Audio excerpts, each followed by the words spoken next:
Coucou les amis, bonjour, bonsoir, cela dépendra de l'heure que vous regardez cette vidéo. Vous êtes sur notre chaîne de YouTube de Santé Parfaite pour regarder comment traiter et soigner votre santé.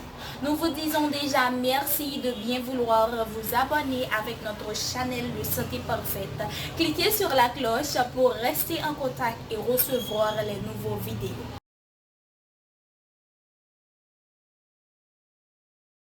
Merci encore Johanna pour la présentation et bonjour les amis de Santé Parfaite encore une fois. Les insectes. Importance des insectes. La classe des insectes représente le groupe le plus important du règne animal, par la diversité des formes, par l'étendue des habitats, des régions polaires à l'équateur, du bord de la mer à plus de 6000 m d'altitude, seule la haute mer étant quasiment dépourvue d'insectes, et par le nombre des espèces connues. Cette classe du phylum des arthropodes représente à elle seule les 3/4 des espèces animales actuellement identifiées, soit environ 1 million d'espèces. Certaines études menées dans les forêts tropicales laissent penser qu'il en existerait beaucoup plus, peut-être 10 millions d'espèces. En détruisant les forêts tropicales, il est sûr que l'homme fait disparaître chaque jour des espèces inconnues d'insectes. Les insectes sont des animaux extrêmement anciens, et leurs plus vieux fossiles connus remontent à l'ère paléozoïque, ce sont les colamboles du Dévonien d'Écosse. Ils devaient déjà exister au Silurien, époque des premiers scorpions, et comptent parmi les plus anciens occupants de la terre ferme. À ces insectes dépourvus d'ailes, à ptérygotes, sont venus s'ajouter, dès le Carbonifère, les formellés, ptérygotes, qui constituent aujourd'hui l'immense majorité des insectes. Les insectes connurent une grande expansion à la fin du Paléozoïque et au début du Mésozoïque, et une importante diversification au Crétacé. L'étude des insectes et l'entomologie, du grec kantomon égale insecte et logos égale discours. Morphologie d'un insecte. Généralité. Comme tout autre arthropode, les insectes présentent une exosquelette qui recouvre extérieurement le corps et qui est formé de plaques rigides, appelées sclérites, dont la cuticule est faite de sclérotine, une protéine très résistante, et de chitine, un polymère glucidique. Les sclérites sont reliés par de souples membranes également chitineuses, qui confèrent à l'animal une grande liberté de mouvement. Cette carapace inextensible est régulièrement remplacée au cours de la croissance de l'animal, c'est la mue. L'ancienne cuticule abandonnée est nommée exuvie. Les insectes sont, à l'état imaginal, c'est-à-dire d'imago égale insecte adulte, des animaux terrestres ou dulcacicoles, de petite dimension, de 0,25 mm à exceptionnellement 30 cm de long, au corps divisé en 3 parties. La tête présentant, contrairement aux chélicérates, une paire de mandibules, les insectes appartiennent au sous-phylum des mandibulates, et une paire d'antennes, on appelle aussi ce sous-phylum les antennates. Le thorax provenant de la fusion de 3 segments et portant 3 paires de pattes, la classe des insectes est aussi appelée classe des hexapodes, et, le plus souvent, 2 paires d'ailes, insérées sur les 2e et 3e segments thoraciques. Les diptères ne présentent qu'une paire d'ailes et certains insectes sont aptères. Un abdomen segmenté. Morphologie générale d'un insecte, le Goliath Goliathus giganteus, scarabède, coléoptère dont les différentes parties du corps ont été séparées, corps long de 11 cm, musée de zoologie de l'Université de Liège, diapositive du musée de zoologie de l'Université de Liège, complétée de légendes.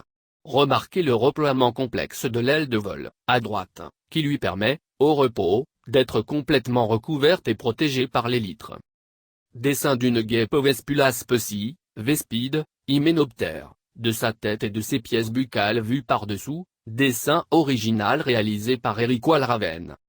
Les insectes n'ont pas de poumons, respirent par des trachées, petits tubes menant l'air de l'extérieur du corps aux organes qui en ont besoin pour la respiration. Ils constituent, avec les myriapodes, la superclasse des trachéates au sein du sous-phylum des mandibulates.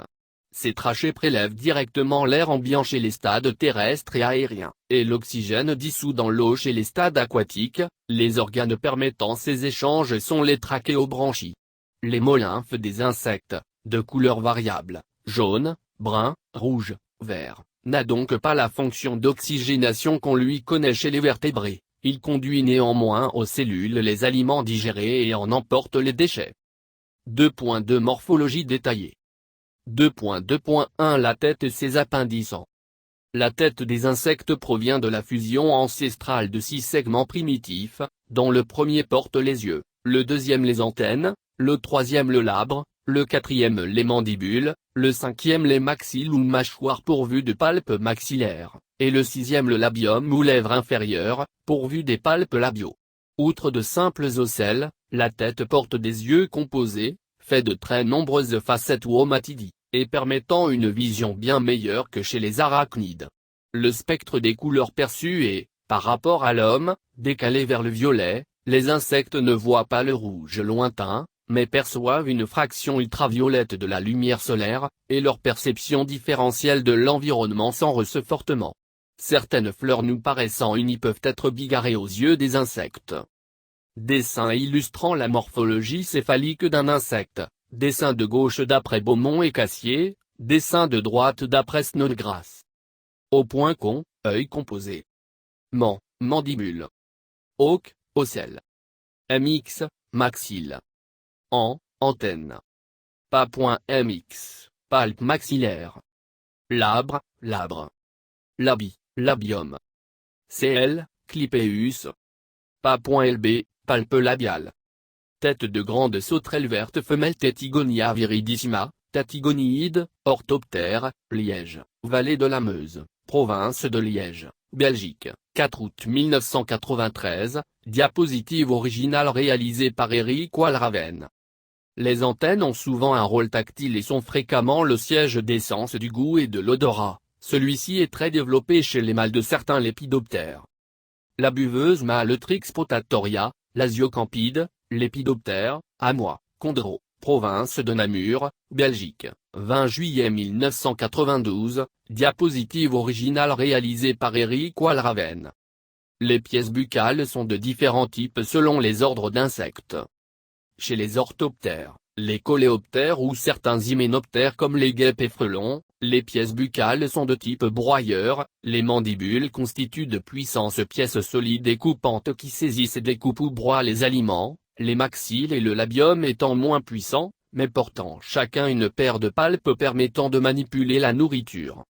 Tête de cicindelle champêtre, cicinde la campestrie, cicindelide, coléoptère, Beaumal, Durbuy, Condro, province de Luxembourg, Belgique, 16 avril 1996, diapositive originale réalisée par Eric Walraven. Tête de frelon Vespa crabro, Vespide, hyménoptère, montrant les puissantes mandibules dentées. Amois, Condro, province de Namur, Belgique, 7 mai 1995, diapositive originale réalisée par Eric Walraven. Mâle de Lucane cerf-volant Lucanus cervus, Lucanide, coléoptère, Watermael boitesphore, province de Brabant, Belgique, 12 juin 2001, diapositive originale réalisée par Eric Walraven. Chez cette espèce, les mandibules des mâles sont hypertrophiées, elles servent lors des confrontations entre mâles à proximité d'une femelle, ainsi que lors de l'accouplement, pour maintenir la femelle. Chez les hétéroptères égales punaises, les homoptères, cigales et pucerons, ou certains diptères comme les moustiques, les pièces buccales sont de type piqueur-suceur, les mandibules, les maxilles et le labium constituent un organe vulnérant grâce auquel l'insecte perfore l'animal ou la plante dont il s'aspire des liquides, sang de mammifères, hémolymphe d'insectes, sève de plantes. Punaise verte Palomena prasina, pentatomide, hétéroptère, imago de couleur bronze avant l'hibernation, corps de 13 mm de long, maison à griller, Liège, province de Liège, Belgique, 29 novembre 1995, diapositive originale réalisée par Eric Walraven.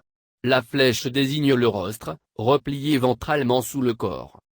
Larve de Réduve masqué Reduvius personatu, Reduviide, hétéroptère, corps de 12 mm de long, maison à Amois, Condro, province de Namur, Belgique, 13 mars 1996, diapositive originale réalisée par Eric Walraven.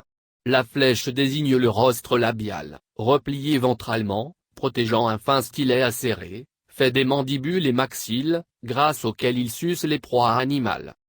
puceron, aphide, homoptère sur une tige de rumex, corps de 3 mm de long, Inor, département de la Meuse, région de Lorraine, France, 11 juin 2000, diapositive originale réalisée par Eric Walraven. La flèche désigne l'organe vulnérant, enfoncé dans la tige de la plante, et permettant d'aspirer la sève végétale. Chez les lépidoptères ou l'abeille domestique, les pièces buccales sont de type lécheur-suceur. Une trompe, dont les mandibules ne font pas partie, permet d'aspirer les liquides nutritifs, comme le nectar des fleurs ou les excréments animaux.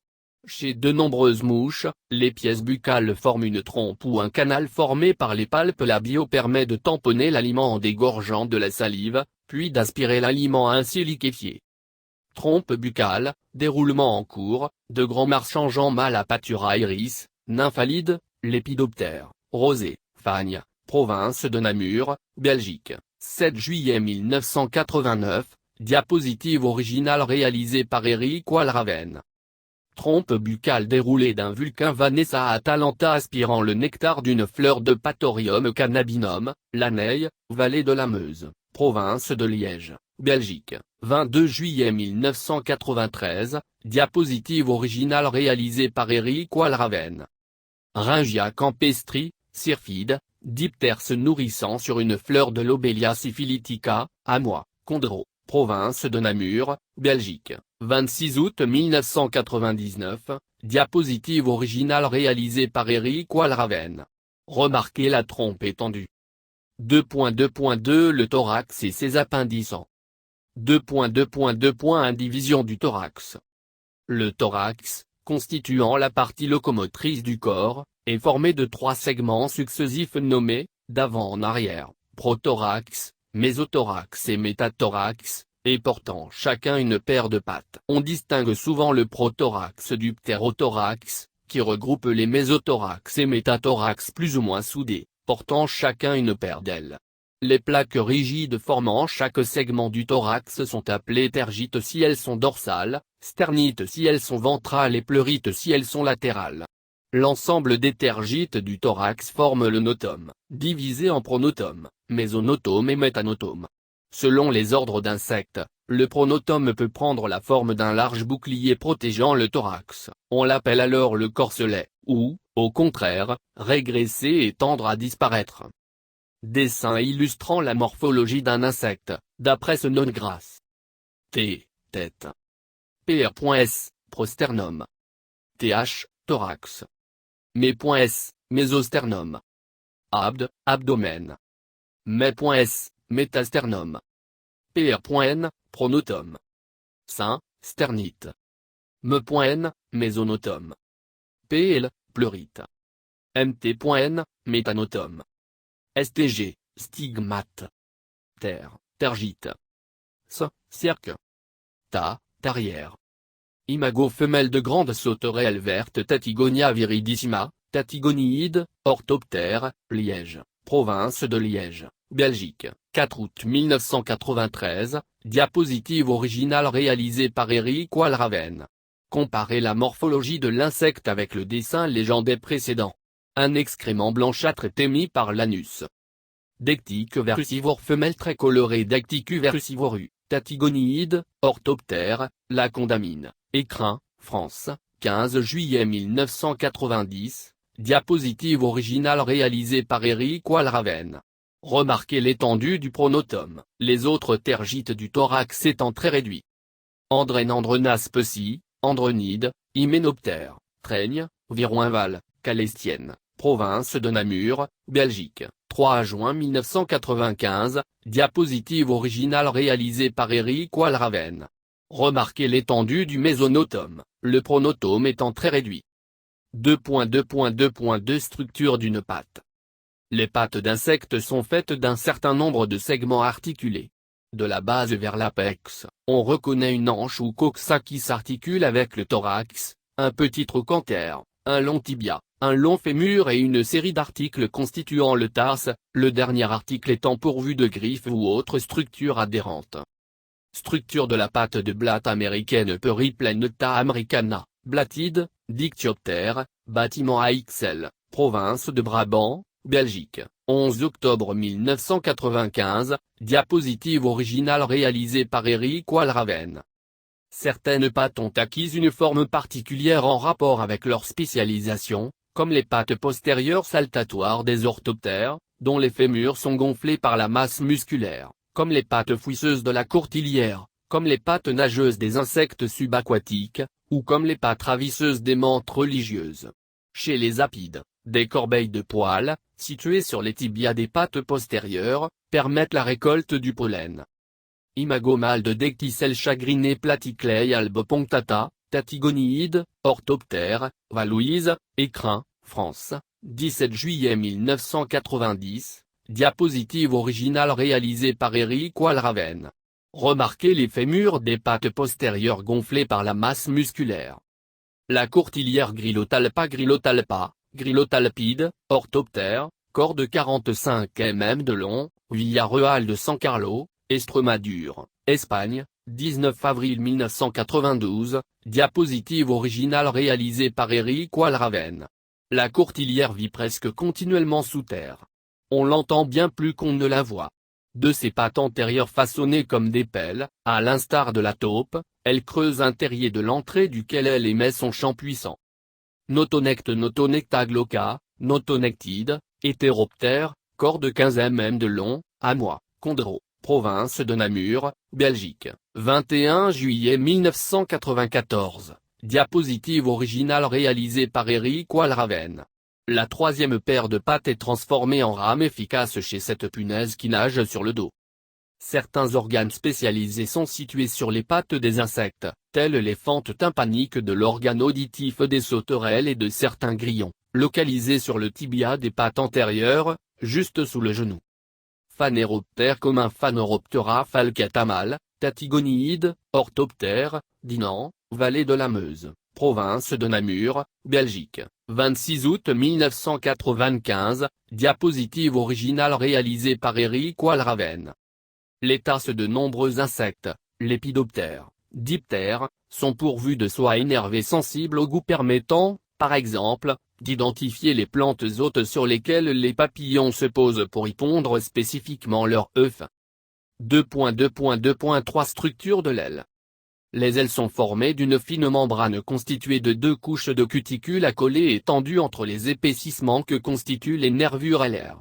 Ces nervures renferment un canal sanguin et une trachée qui permettent de gonfler et d'étendre les ailes lors de la mue imaginale égale dernière mue donnant l'imago ou insecte parfait, adulte et reproducteur, ne muant plus. Les ailes sont souvent transparentes et semblent glabres à l'œil nu, mais portent en réalité des soies microscopiques. Chez les trichoptères, les ailes sont couvertes de longs poils abondants, et chez les lépidoptères, elles sont recouvertes d'écailles colorées disposées comme les tuiles du toit d'une maison. Écailles des ailes du papillon grande tortue Nymphalie polychloro, Nymphalide, lépidoptère, ailes observées à la loupe binoculaire, Belgique, 26 septembre 1995, diapositive originale réalisée par Eric Walraven. Les principales nervures longitudinales des ailes d'insectes sont, du bord antérieur de l'aile vers l'arrière. La nervure costale. La nervure sous-costale, primitivement fourchue vers l'apex. La nervure radiale, qui se divise en 2 branches. La nervure radiale proprement dite, R1, qui atteint le bord de l'aile. Et le secteur de la radiale, qui se divise en 4 nervures, R2 à R5. La nervure médiane, divisée en branches dont il ne subsiste plus, chez la plupart des insectes, que la branche postérieure. La nervure cubitale, également divisée. Les nervures anales, dont la première est souvent appelée post-cubitale car elle est associée à la nervure cubitale. Entre les nervures longitudinales, des nervures transversales délimitent un certain nombre de cellules alaires. Archétype de la nervation alaire chez les insectes, d'après Villiers, A. 1979, modifié, adapté de Comstock et Needham. Par rapport à cet archétype, la nervation alaire a profondément évolué chez de nombreux groupes d'insectes, avec réduction du nombre de nervures et réduction du champ anal. Il devient parfois difficile de savoir quelles nervures primitives sont encore représentées chez les insectes supérieurs. Aile postérieure de libellule déprimée femelle Libellula depressa, libellulide, odonate, Amois, Condro, province de Namur, Belgique, 27 mai 1995. Diapositive originale réalisée par Eric Walraven.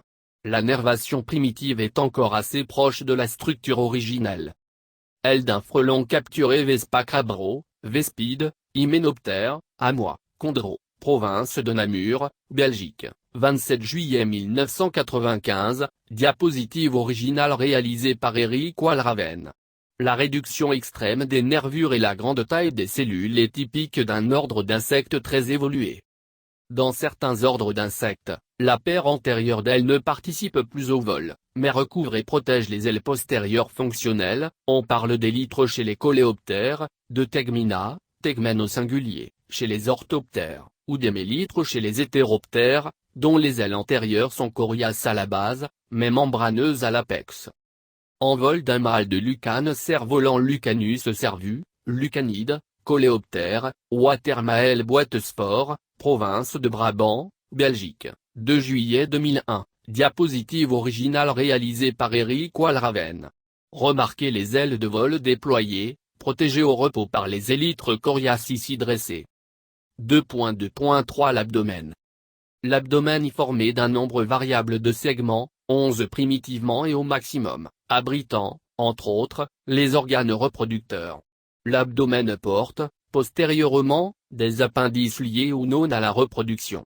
Parmi ces derniers, les cerques, de forme variable, ils sont filiformes et multi-articulés chez des ordres primitifs comme les tisanours, les plécoptères et les éphéméroptères, courts et tronqués chez les orthoptères, transformés en pinces chez les dermaptères et absents chez de nombreux insectes supérieurs.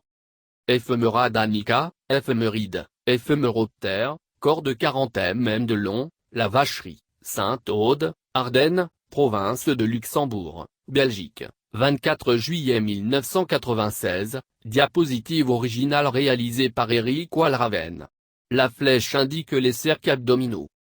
Pour la description des appendices abdominaux liés à la reproduction, consultez le chapitre consacré à la reproduction et au développement des insectes. Chez les orthoptères, le premier segment abdominal porte, sur les flancs, les organes tympaniques.